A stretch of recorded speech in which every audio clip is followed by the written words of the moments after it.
everyone, this is Relm from My Goodie Store, and today's video we are going to talk about the Amazon Seller app and how you can use this app to sell books on Amazon. There are two ways where you can sell books on Amazon. There's Amazon FBA and there's Merchant Fulfilled.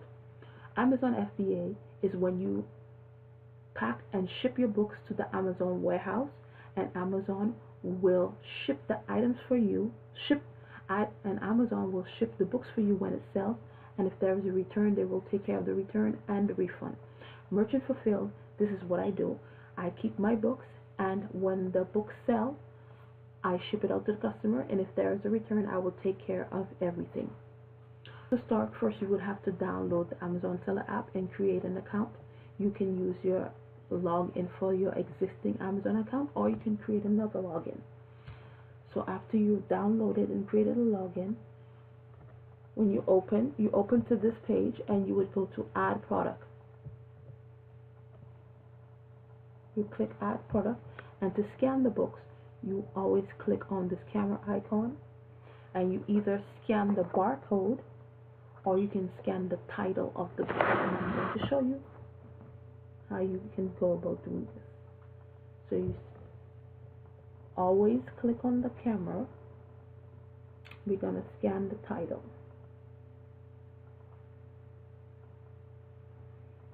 Okay. When you scan the title, sometimes it shows you one option, sometimes it's several options, and you have to scroll through all of the options. This is not my book, because my book has a blue cover. It's not a hardcover, it's a paperback. So I always go, it's not spiral bound. Yeah, it says it was the same color, but it says spiral bound. I always go through all of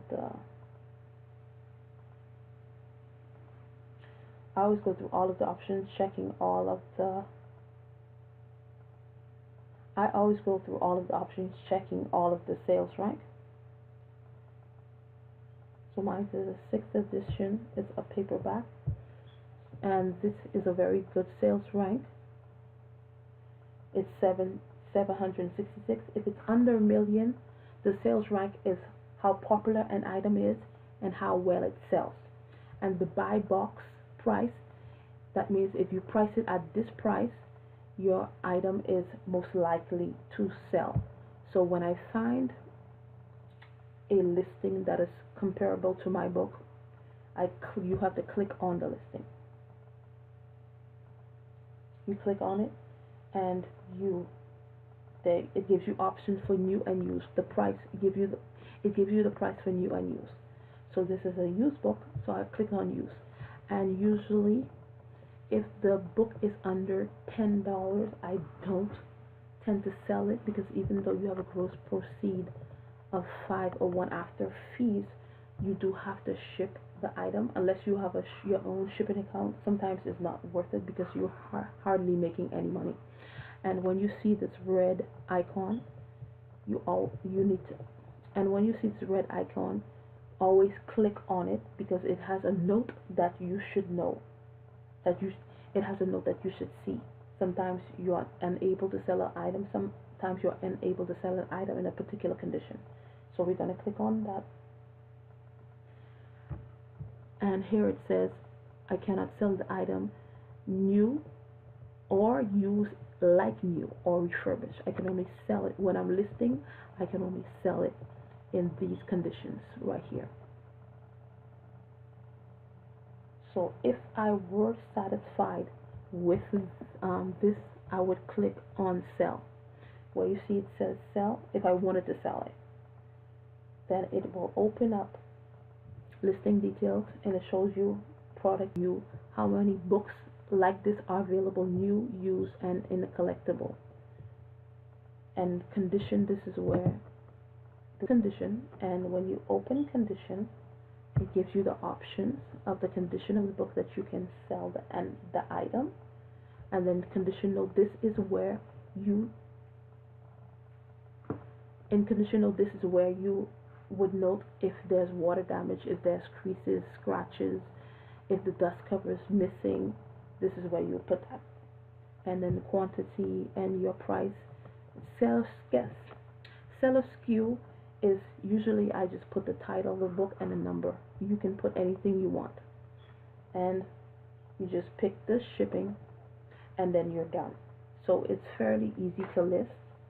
It's fairly easy to list. So let's scan another book.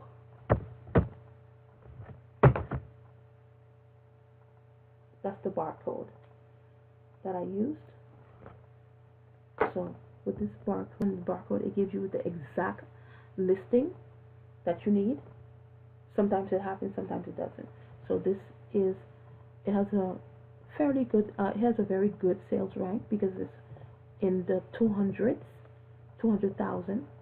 So it has a very good sales rank because it's in the 200,000 and it has a buy box price of this price.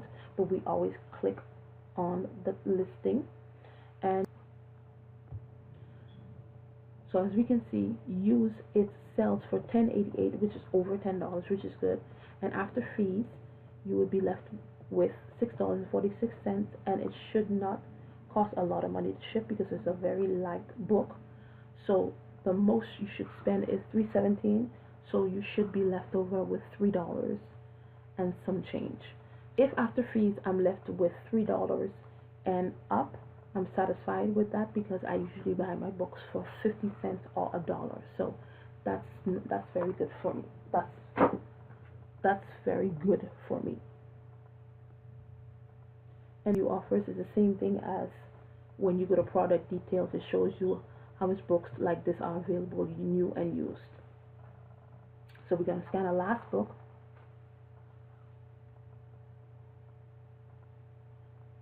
Always click. And this is an example of a book with a very high sales rank, but it has a buy box price. Sometimes you scan a book and it has a very high sales rank, but it does not have a buy box price. So when that happens, it will be up to you. So when that happens, it will be up to you whether you want to hold on to the book.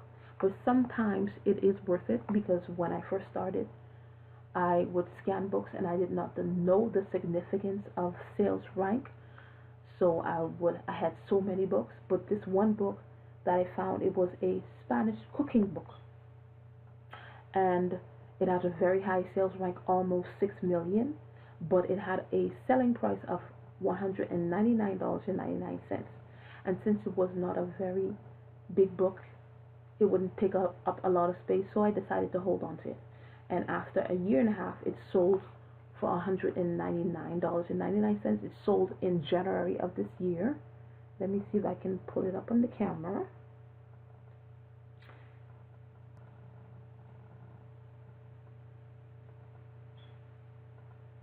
And it was a Spanish cooking book, and it sold for $199.99 on January 29th, and this was the Amazon fee $32.79 and shipping was $7.25.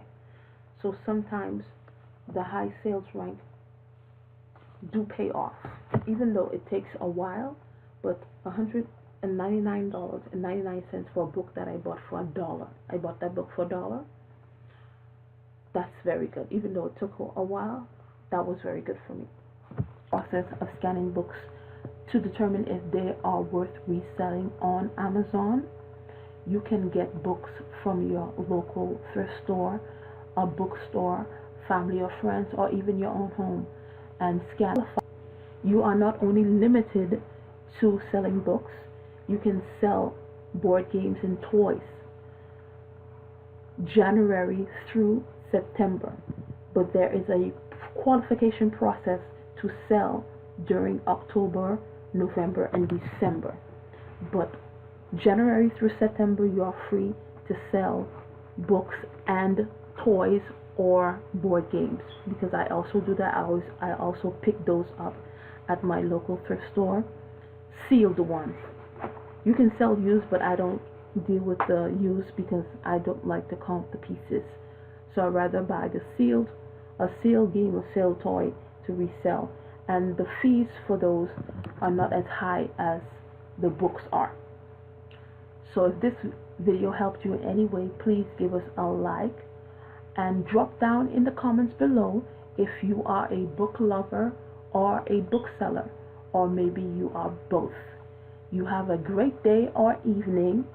Please remember to like, share, and subscribe, and we will see you in another video. Thank you.